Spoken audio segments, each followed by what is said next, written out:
Hello बच्चों, आइए प्रश्न को पढ़ते हैं। दो पासे फेंके जाते हैं। घटना ए बी सी निम्न प्रकार से है। घटना ए इस प्रकार है, पहले पासे पर सम संख्या होना। घटना बी इस प्रकार है, पहले पासे पर विषम संख्या होना। घटना सी इस प्रकार है, पासे पर प्राप्त संख्याओं का योग 5 से कम व बराबर होना। उपयुक्त को देखिए और निम्नलिखित में सत्य असत्य बताइए। अपने उत्तर के लिए कारण भी दीजिए। ए और बी का पूरक एक अपवर्जी घटना है। सबसे पहले हमें इस प्रश्न की मुख्य अवधारणा को समझना होगा। हम जानते हैं जब हम दो पासे फेंकते हैं तो उनसे क्या प्रतिदर्श समष्टि प्राप्त होती है। तो लिख लेते हैं प्रतिदर्श समष्टि। पहले पर एक तो दूसरे पर एक, पहले पर एक तो दूसरे पर दो। यह कहां तक जाती है? यह जाती है हमारी 1,6 तक। पहले पर दो तो दूसरे पर एक, पहले पर दो तो दूसरे पर दो। यह भी कहां तक जाएगी? यह भी जाएगी हमारी 2,6 तक। फिर यदि हम इसे आगे तक बढ़ाएं तो 6,1 से यह कहां तक जाएगी? यह भी जाएगी हमारी 6,6 तक। तो यहाँ पर हमने s की प्रतिदर्श समष्टि प्राप्त कर ली है। हम जानते हैं यदि दो घटनाएं परस्पर अपवर्जी हैं, मान लेते हैं घटना E है, दूसरी घटना है F, तो इनका उभयनिष्ठ करने पर हमें फाई समुच्चय के बराबर प्राप्त होगा। जब हमें किसी घटना का पूरक ज्ञात करना होता है, मान लीजिए पहली घटना है E जिसका हमें पूरक ज्ञात करना है, तो यह ज्ञात करेंगे हम प्रतिदर्श समष्टि S में से माइनस कर देंगे हम यह E।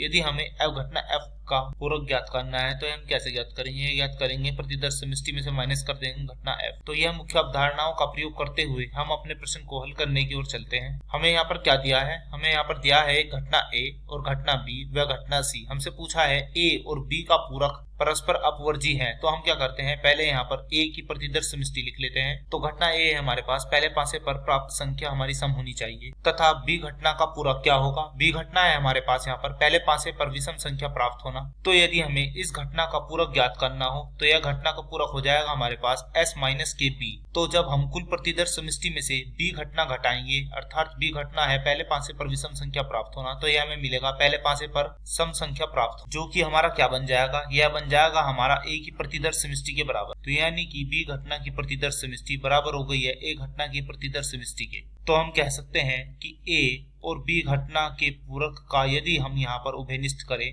तो यह हमें फाई के बराबर प्राप्त नहीं होता है। तो हम कह सकते हैं यहाँ पर कि A और B घटना का पूरक परस्पर अपवर्जी नहीं है। तो हम कह सकते हैं कि हमें दिया गया कथन यह असत्य है। तो हम कह सकते हैं इस प्रश्न में कि A और B घटना के पूरक परस्पर अपवर्जी नहीं है। तो यह कथन हमें यहाँ पर दिया गया है कि यहाँ पर यह अपवर्जी है, तो यह कथन हमारा असत्य हुआ। आशा करता हूँ यह प्रश्न आपको समझ में आया होगा। धन्यवाद।